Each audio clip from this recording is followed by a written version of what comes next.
नमस्कार, आप देख रहे हैं पुलिस वाला वेब न्यूज और मैं हूं आपके साथ छवि। मध्य प्रदेश शासन भोपाल मॉडल एक्ट अध्यादेश के अनुक्रम में मोर्चा द्वारा प्रस्तुत की गई मांगों का निराकरण न होने की स्थिति में संयुक्त संघर्ष मोर्चा द्वारा आंदोलन और धरना प्रदर्शन किया गया।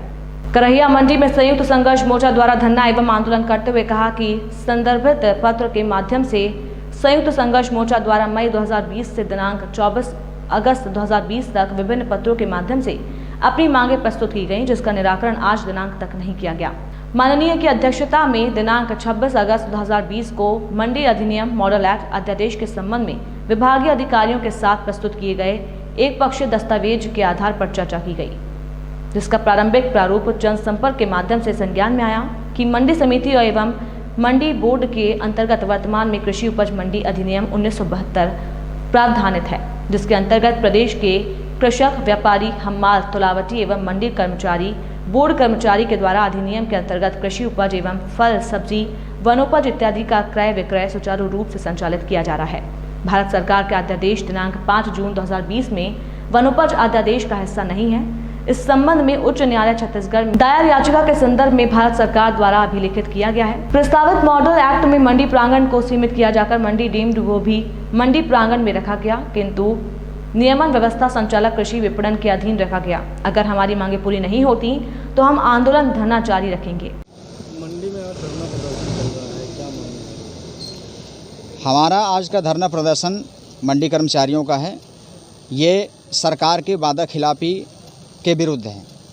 सरकार ने हमको आश्वासन दिया था, माननीय मंत्री कृषि मंत्री जी के माध्यम से माननीय मुख्यमंत्री साहब जी ने आश्वासन दिया था कि हम जो मंडी कर्मचारियों का जो संघ है, संयुक्त संघर्ष मोर्चा मंडी बोर्ड भोपाल के, उसके जो मांगें थी कि हमारे वेतन भत्ते सुनिश्चित की जाएं। हम जब से ये कानून आया है, कृषि संबंधित कानून या अध्यादेश, तब से हमारे मंडियों के वेतन भत्ते के संकट आ गए हैं। पूरे प्रदेश में लगभग 180 मंडियां ऐसी हो गई हैं आज के डेट में कि वहाँ वेतन भत्ते नहीं मिल रहे हैं। उसका कारण ये है कि पहले कानून, मंडी का जो कानून था वो व्यापारियों को प्रतिबंधित करता था। व्यापारी हमारे अधीन थे और हम लोग क्या करते थे कि व्यापारियों को पकड़ के मंडी के अंदर लाते थे और किसानों का अनाज खरीदवाते थे।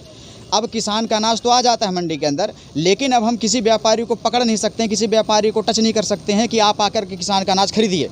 व्यापारी को पूरी तरह से ये कानून आज़ाद कर दिया है। इसका दुष्परिणाम ये हुआ कि अब किसान का माल वापस मंडी के बाहर निकल जाता है, उसका बिक्री नहीं होता है। जब मंडी के अंदर ट्रांजैक्शन नहीं होगा तो मंडी शुल्क नहीं मिलता है। मंडी शुल्क न मिलने के कारण मंडी निधि में कमी आती है और मंडी कर्मचारियों को वेतन नहीं मिलता है। तो सरकार से हमारी यही निवेदन थी कि आपके कानून के कारण मंडियों की आर्थिक स्थिति डगमगा रही है, मंडियां कमज़ोर हो रही हैं।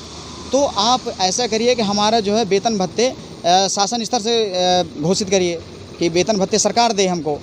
इसलिए दे क्योंकि नियम में बदलाव तो सरकार करती है।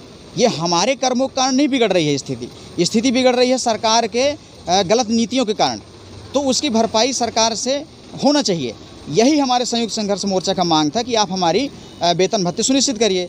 तो माननीय मुख्यमंत्री जी ने आश्वासन दिया था कि हम 15 दिन के अंदर आपकी मांगे मानेंगे, और ये आश्वासन हमको मिला था 6 सितंबर को।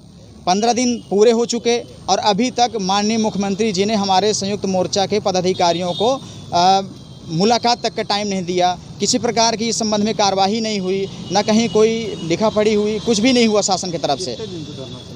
ये अभी हम 15 दिन के लिए बीच में हम स्थगित कर दिए थे।